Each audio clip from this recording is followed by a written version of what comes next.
Welcome to this video, dear learners. Our topic for today is nutrition. So we've been talking about nutrition in our previous videos. If you are not subscribed to the channel, click the subscribe button and also watch our previous videos in the biology playlist.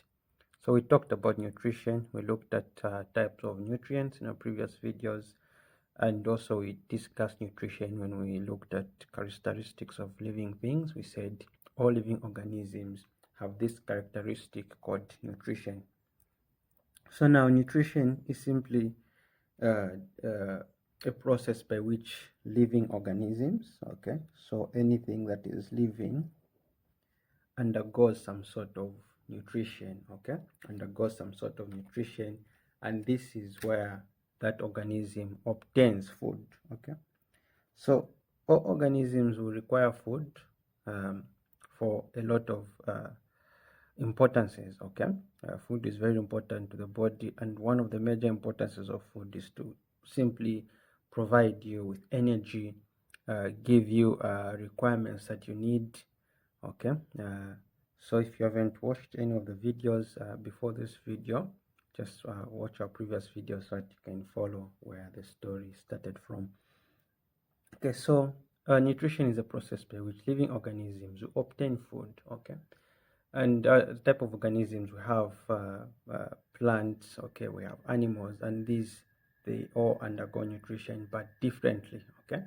The way plants obtain their nutrients, it's not the same way we animals obtain our nutrients, okay. So we have types, or what we call modes of nutrition, okay. Modes of nutrition. So under the modes of nutrition, there are two major types of nutrition, and these are autotrophic and heterotrophic. So the word auto simply means self, okay. Autotrophic nutrition is a type of nutrition where organisms obtain their own food, okay, or they make their own food, okay. So here we have organisms that are able to make food on their own, okay. These organisms are simply able to make their own food, okay. Examples we can give here are plants. So green plants are able to manufacture their own what? Food, okay. Green plants. That's a good example of autotrophic, okay. So these can make their own food, okay. Autotrophic organisms are able to make their own food within the organism itself, okay. And autotrophic nutrition is subdivided into two. So we have phototrophic, okay. So under phototrophic here, this is where we can talk about green plants. So green plants, they can make their own food, okay. And this is because green plants, they possess what we call chlorophyll, okay. And what does this chlorophyll do? It simply traps light, okay. So the word itself, photo, here is talking or referring to light, okay. It's talking or referring to light. So these organisms, like green plants, they're able to make their own food by simply using light, okay. And how do they get this light? They get it because they have a green pigment in them we call chlorophyll, okay. They simply have a green pigment that we call chlorophyll. So this chlorophyll is going to trap the light, okay. It could be sunlight or any source of light, and that light is trapped and then it is used to make food, okay. This is a topic on its own. We'll cover that topic after this one. Then another group of autotrophic nutrition, these are known as chemotrophs, okay. These can make food. These do not use light, okay. They do not use light. Instead, they simply use chemical energy, okay. No wonder why they are called chemotrophs, okay. So these, they use chemical energy. They use what we call chemical energy. And a good example we can give here is the nitrifying bacteria. Nitrifying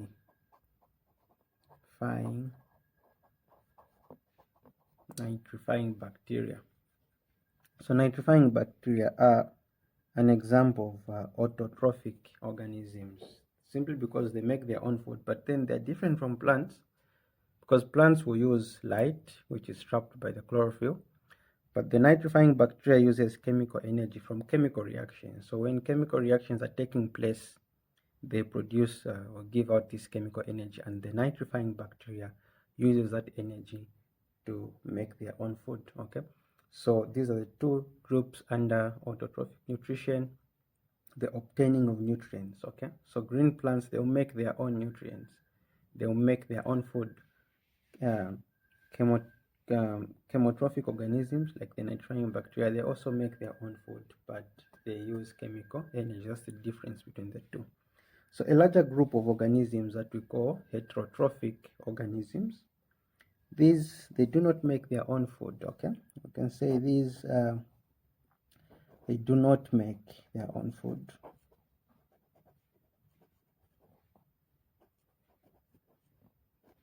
So if they do not make their own food, simply means that autotrophic organisms, they depend on other organisms for source of food. Okay, they depend on other organisms. So these obtain nutrients either by eating other organisms, okay, and then they obtain that food. Okay, so a good example here, you can talk of animals. For us to live or to survive, we eat other organisms. Okay, we eat plants, okay, as vegetables, as we eat plants as fruits. Okay, we eat other animals as well. Okay, so we are under heterotrophic organisms. Heterotrophic organisms are subdivided into three. Okay, so we have organisms that we call the parasites. Okay, so these parasites, the way they obtain their food, okay, parasites obtain their food simply by living on an organism. Okay, so they live on that organism, which we call the host organism. Okay, so parasitic nutrition, these live on an organism. Okay, that organism is called the host, and then that's where they get their food from the host organism. Okay, from the host organism. So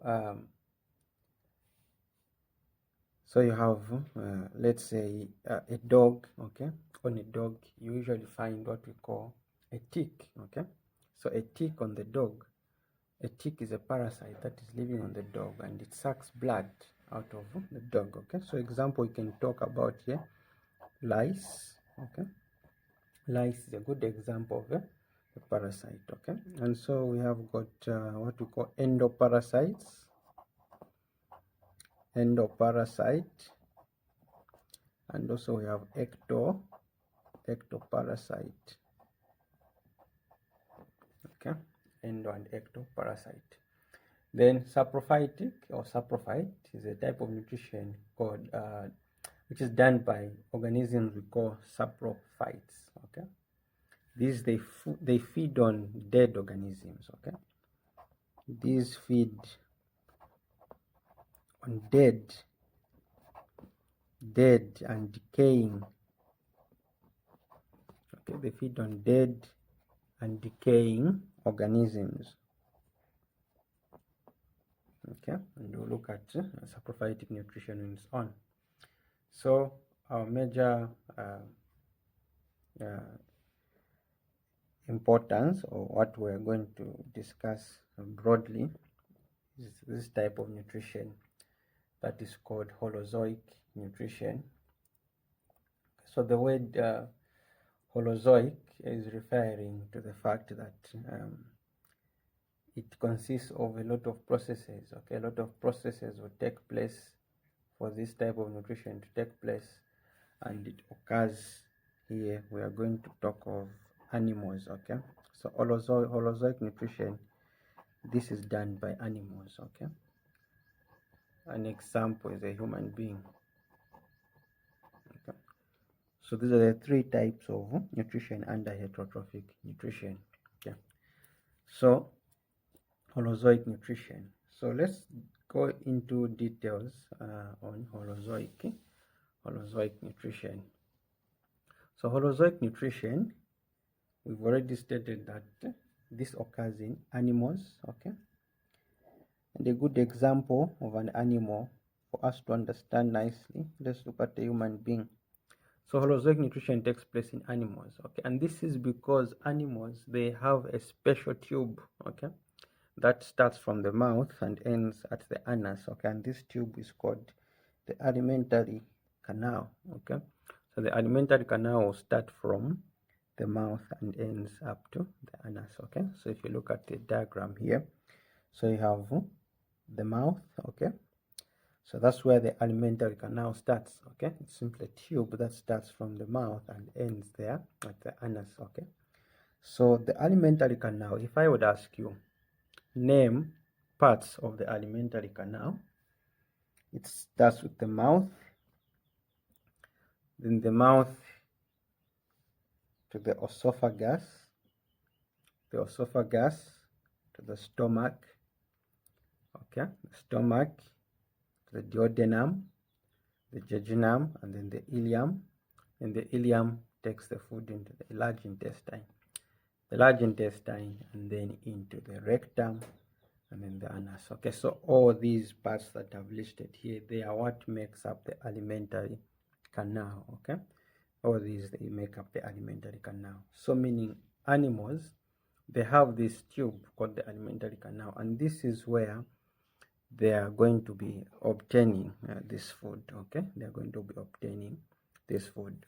So there are 5 major processes. When you talk about or discuss holozoic nutrition, what we want to know is these 5 processes, okay, that make up holozoic nutrition.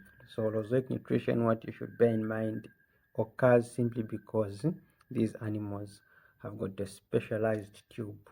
It is specialized, okay, to digest and obtain nutrients, okay? So the first stage that takes place, okay, is ingestion. Ingestion, or to ingest, is simply the process where you are taking something into the mouth, okay? That's something that has to be food, okay? So ingestion, intake of food into the mouth, okay? So ingestion will take place just right here, okay? Whenever you get something, could be a glass of water, okay? You are ingesting the water, it's going in the mouth, or you are eating food, okay? Or a fruit or something. So the process of ingesting or taking in food through the mouth is called ingestion, and that is the first process that takes place under holozoic nutrition. It's ingestion. So food going into the mouth is called ingestion. So once the food is there in the mouth, okay, the next step is the chewing, okay? You start chewing the food with your teeth. So immediately you start chewing, the next stage begins from there, okay? Immediately you start chewing the food, the next process begins, which is called digestion, okay? So what is digestion? The breaking down of food. So digestion occurs, there are 2 types, okay? The digestion that is happening because of the teeth when you're chewing, it's called physical digestion.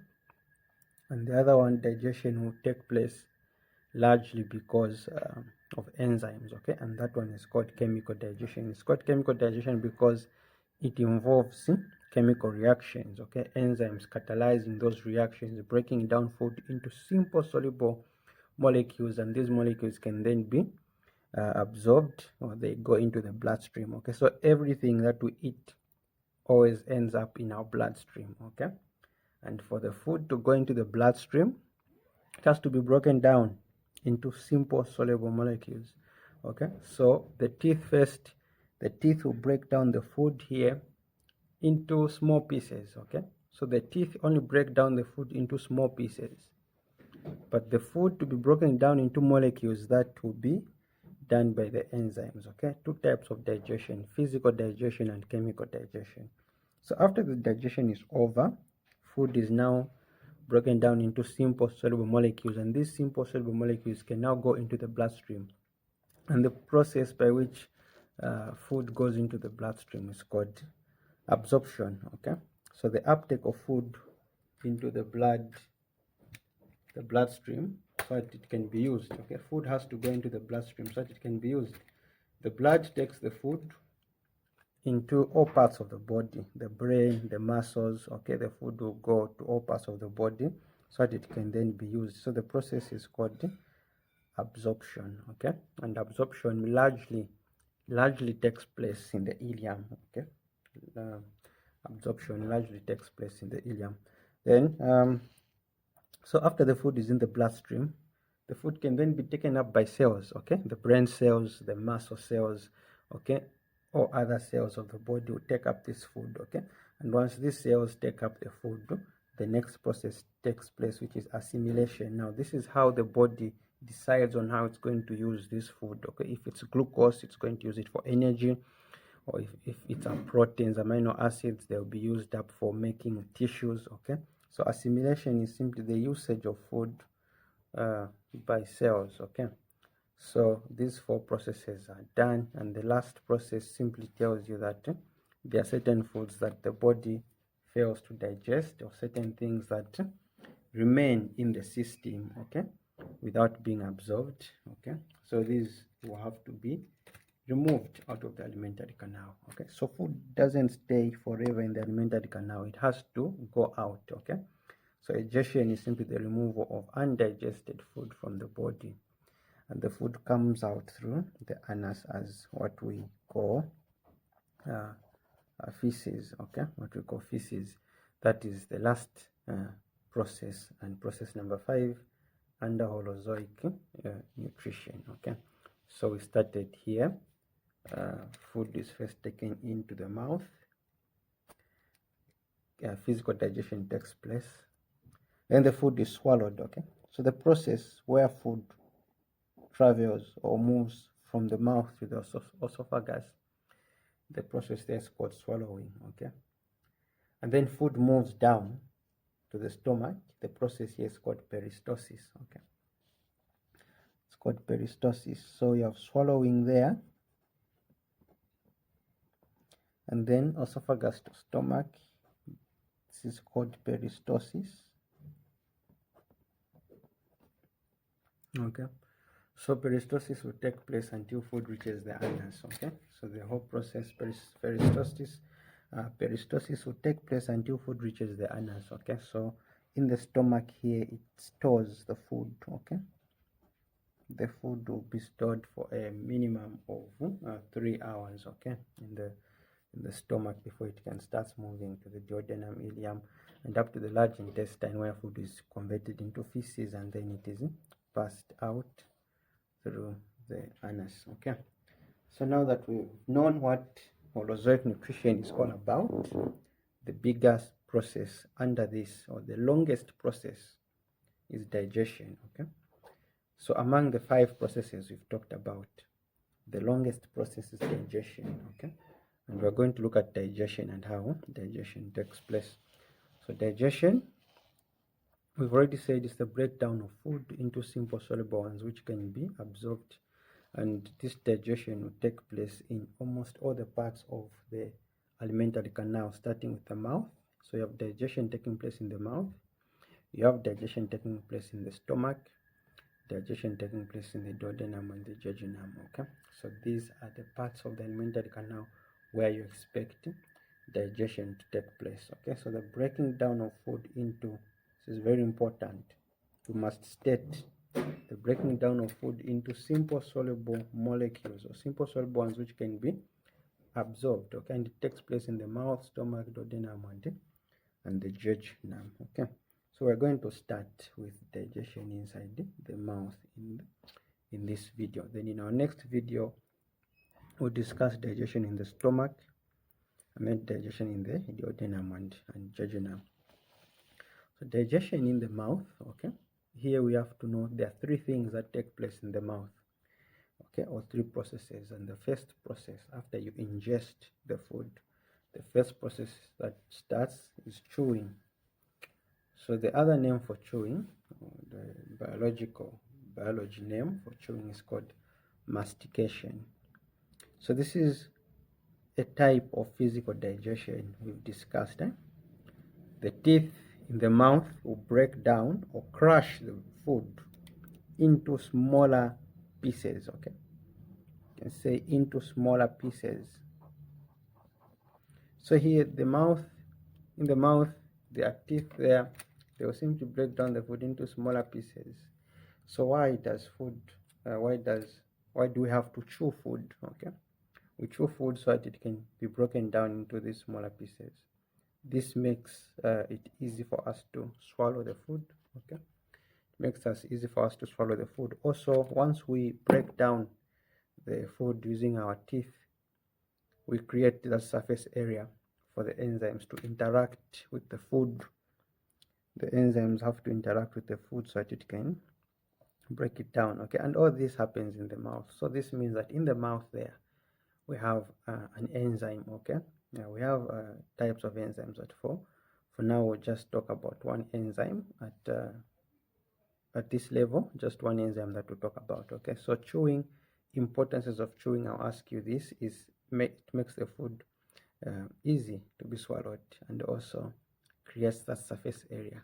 Okay, easy for the enzymes to work on the food. Okay, so after this, after chewing, another process, once the food has been broken down into small pieces, immediately there another process will take place, which we call chemical digestion. So chemical digestion, this occurs, and this is because once the food is in the mouth, there is some glands that are there in the mouth called salivary glands. So these salivary glands, once the food is in the mouth, they begin to secrete saliva. Okay, and this saliva contains three things. Number one, which is water. Number two, mucus. Okay, number three is the salivary amylase, which we are going to look at in a while. So saliva is very important in the mouth. Okay, it helps in digestion. So saliva contains water, and this water simply makes the food soft. Okay, it makes the food soft. And then saliva also contains mucus. Mucus lubricates the food.